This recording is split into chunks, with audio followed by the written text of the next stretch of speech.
Hello दोस्तों, कैसे हो आप सभी। लास्ट वीडियो में हमने जेटपैक कंपोज कैनवस की हेल्प से एंड्रॉइड बोर्ड बनाया था। कैनवस के बेसिक जानने के लिए आप वो वीडियो देख सकते हो। आज इस वीडियो में हम कैनवस की मदद से लाइन चार्ट बनाएंगे। तो बिना किसी देरी की वीडियो शुरू करते हैं। एक नई फाइल बनाते हैं लाइन चार्ट के नाम से। इसमें एक कंपोजिबल फंक्शन बनाते हैं लाइन चार्ट। ये फंक्शन दो वैल्यू लेगा। First data of type list of pair of int and double and इसको एम्प्टी लिस्ट से इनिशियलाइज कर देते हैं। सेकंड पैरामीटर लेगा मॉडिफायर। इस फंक्शन को लिखने से पहले इसके लिए प्रीव्यू फंक्शन बना लेते हैं। @preview show background true, show system UI true, then @composable function show line chart preview. ये फंक्शन तैयार है। अब हमें लाइन चार्ट फंक्शन को इसमें कॉल करना है, बट उससे पहले हम चार्ट के लिए कस्टम डेटा बना लेते हैं। वीडियो डिस्क्रिप्शन में आपको जिस्ट मिलेगी, वहां से आप ये डाटा कॉपी पेस्ट कर सकते हैं। इसके बाद एक कॉलम कंपोजिबल बनाते हैं जो मॉडिफायर लेगा fill max size, then background colour dot white and padding 10 dp। साथ ही हम वर्टिकल अरेंजमेंट डॉट सेंटर, जिससे आपका कंटेंट सेंटर में आ जाएगा। अब लाइन चार्ट फंक्शन को कॉल करते हैं। Data equal to chart data और modifier equal to modifier dot fill max width dot height देंगे 300 dp and then align dot centre horizontally. अब आप प्रीव्यू में देख सकते हैं एम्प्टी स्क्रीन, क्योंकि अभी तक हमने कुछ ड्रॉ ही नहीं किया है ड्रॉ लाइन चार्ट फंक्शन में। अभी लाइन चार्ट फंक्शन में आते हैं और कुछ वेरिएबल डिफाइन करते हैं जो हम कैनवस में यूज करेंगे। Spacing from left equal 80f। इस पैडिंग के बाद ही हम हमारे टेक्स्ट ड्रॉ करेंगे। Then graph colour equal colour dot green, ये ग्राफ का कलर होगा। देन transparent graph colour equal remember graph colour dot copy alpha equal 0.5f। जैसा आप फाइनल इमेज में देख सकते हो, ग्राफ कलर हमने ग्रीन रखा है। जो लाइन के नीचे ग्रेडियंट यूज किया है उसका कलर हम ट्रांसपेरेंट ग्राफ कलर वाला यूज करते हैं। इस कलर में हमने ग्राफ कलर का अल्फा मतलब ओपेसिटी आदि कर दी है। अब हम हमारे लाइन चार्ट डेटा की अपर वैल्यू निकाल लेते हैं। अपर value equal remember data dot max of और नल, मतलब डेटा में सबसे बड़ी वैल्यू निकालो जो पेयर के सेकंड पार्ट में मिलेगी। देन इस वैल्यू में 1 ऐड कर दो। देन इसको इंटीजर में राउंड ऑफ कर दो और अगर वैल्यू नल आती है तो इसमें 0 रिटर्न कर दो। इस चार्ट डाटा लिस्ट में हमने पेयर में 2 वैल्यू रखी थी, इंटीजर और डबल। हम केवल सेकंड वाली वैल्यू यूज करेंगे। सिमिलरली हम लोअर वैल्यू के लिए इसको डुप्लीकेट करते हैं, वेरिएबल का नेम चेंज करते हैं और मैक्स वैल्यू की जगह बस मिन ऑफ और नल कर देते हैं और इसमें +1 नहीं करना है तो इसे हटा देते हैं और राउंड टू इट की जगह टू इट मेथड कॉल करना है। देन हमें डेंसिटी की रिक्वायरमेंट है जो हमारी डीपी से पिक्सल्स में वैल्यू को चेंज करने में हेल्प करती है। So density equal to local density dot current. जैसा आप इमेज में देख सकते हो, चार्ट की वैल्यू के लिए हमें टेक्स्ट चाहिए है तो उसके लिए पेंट ऑब्जेक्ट बना लेते हैं। Text paint equal to remember, then paint को इम्पोर्ट कर लेते हैं। इसमें थर्ड वाला एंड्रॉइड डॉट ग्राफिक्स वाला इम्पोर्ट करना है। देन डॉट अप्लाई, इसमें हम देते हैं colour equal Android dot graphics dot colour dot black. Text align equal to paint dot align dot centre. Text size equal density dot run 12 dot SP to pixel. तो आपने देखा, इसलिए हम density use करते हैं SP और DP value को pixel में कन्वर्ट करने के लिए। अब हम कैनवस क्रिएट करते हैं। टाइप कैनवस, मॉडिफायर में मॉडिफायर पास कर दो। अब ड्रॉ स्कोप में आते हैं और कुछ अदर वेरिएबल बनाते हैं, जैसे स्पेस पर डाटा, मतलब पर डाटा आपका कितना स्पेस कंज्यूम करेगा। तो उसके लिए आपका होगा size dot width minus spacing from left divide by data dot size. इससे हम ये निकाल लेंगे कि ईच डाटा वैल्यू के लिए कितना स्पेस लगेगा। अब हम एक एक स्टेप से डाटा के इंडेक्स पर लूप करेंगे। सो data dot indices by step of 1 dot for each index को I लेते हैं। अब टेक्स्ट निकाल लेते हैं जो शो करना है। Text equal data at index I dot first से हम पेयर का फर्स्ट पार्ट निकाल लेते हैं। दोस्तों, आपको पिछली वीडियो से पता होगा कि हमें टेक्स्ट ड्रॉ करने के लिए नेटिव कैनवस का स्कोप चाहिए होता है, तो उसको हम कैनवस से निकाल लेते हैं। So type draw context dot canvas dot native canvas dot apply. इसमें हम अपना टेक्स्ट ड्रॉ कर लेते हैं। सो कॉल ड्रॉ टेक्स्ट, पहला argument text dot to string. Then X value निकालनी है जो होगी spacing from left plus index I into space पर data. And then Y value हम निकालेंगे साइज डॉट हाइट, मतलब कैनवस हाइट। एंड लास्ट में हम टेक्स्ट पेंट पास कर देते हैं और आप देख सकते हो कि हमने हॉरिजॉन्टल टेक्स्ट ड्रॉ कर लिया है। अब वर्टिकल वैल्यूज को शो करने के लिए सिंपली इसे कॉपी कर लेंगे, बट उससे पहले हम डिसाइड कर लेते हैं कि हमें वर्टिकल वैल्यूज कितने स्टेप में दिखानी है। So step equal upper value minus lower value divide by 5f, मतलब हम 5 वैल्यू दिखाने वाले हैं। नाउ लूप करते हैं 0 से 4 तक डॉट फॉर ईच I ले लेते हैं। अब टेक्स्ट वाले को कॉपी कर लो, टेक्स्ट की जगह round lower value plus step into I dot to string. अब x वैल्यू लेफ्ट से डिस्टेंस जो 30f रखते हैं एंड y मतलब आपको हाइट रखनी है। Size dot height minus spacing from left minus I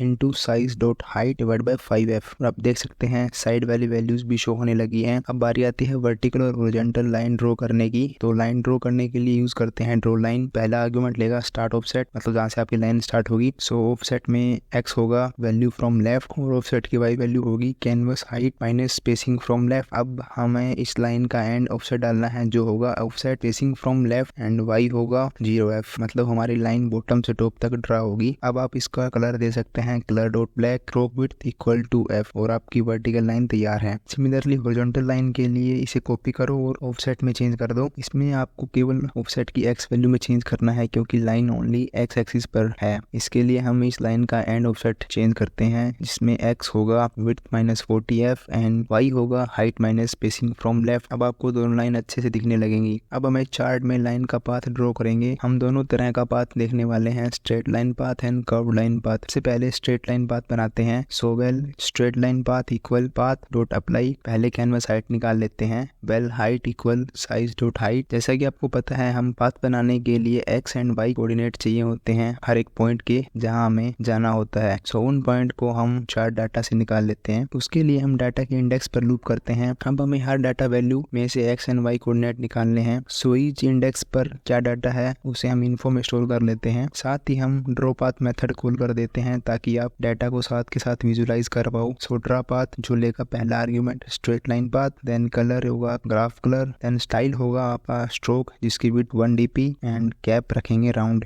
अब पाथ में आते हैं और हम x1 निकालते हैं। So val x1 equal spacing from left plus index into space पर डाटा, मतलब x1 इंडेक्स के साथ साथ x एक्सिस पर बढ़ता जाएगा। ओके, नाउ y वैल्यू निकालने के लिए थोड़ा कैनवस को दोबारा समझते हैं। हमारी कैनवस टॉप लेफ्ट से स्टार्ट होती है और बॉटम राइट में खत्म होती है। हम जैसे जैसे नीचे आते हैं स्क्रीन में वैसे y की वैल्यू बढ़ती है और बॉटम तक आते आते y की वैल्यू कैनवस की हाइट के बराबर हो जाती है। हमारे केस में हम y1 को हाइट के रेशो में लेंगे। तो रेशो निकालने के लिए हम डाटा की किसी इंडेक्स पर वैल्यू को अपर वैल्यू से डिवाइड कर देंगे जिससे हमारे पास एक रेशो आएगा और उसे हम हाइट से मल्टीप्लाई करके y1 निकाल लेंगे। इसे एग्जांपल के जरिए समझते हैं। सपोज कैनवस की हाइट 100 है और अब हमारी डाटा वैल्यू 3 है और मैक्स वैल्यू 10 है। सो इसके लिए y1 होगा 3/10 इंटू हाइट, मतलब 30% ऑफ हाइट। बट जब हम इसे ड्रॉ करेंगे तो वो वैल्यू 7 की जगह ड्रा होगा क्योंकि कैनवस ऊपर से ड्रॉ करती है, इसलिए हमें इस वैल्यू को अपर वैल्यू से माइनस करके रेशो निकालेंगे और ड्रॉ करेंगे तो ये पॉइंट 3 की जगह ड्रा होगा। आई होप कि आपको कुछ समझ में आया होगा। अब कोड पे आते हैं। वेल y1 इक्वल अपर value minus info dot second, इसको फ्लोट में कन्वर्ट करो dot to float divide by upper value into height minus spacing from left. ये स्पेसिंग हम बार बार इसलिए माइनस कर रहे हैं ताकि पॉइंट और टेक्स्ट के बीच गैप रहे। जैसे आपको पता है कि पाथ में हम फर्स्ट पॉइंट के लिए मूव टू यूज करते हैं और बाकी पॉइंट्स के लिए लाइन टू यूज करते हैं। So if index equal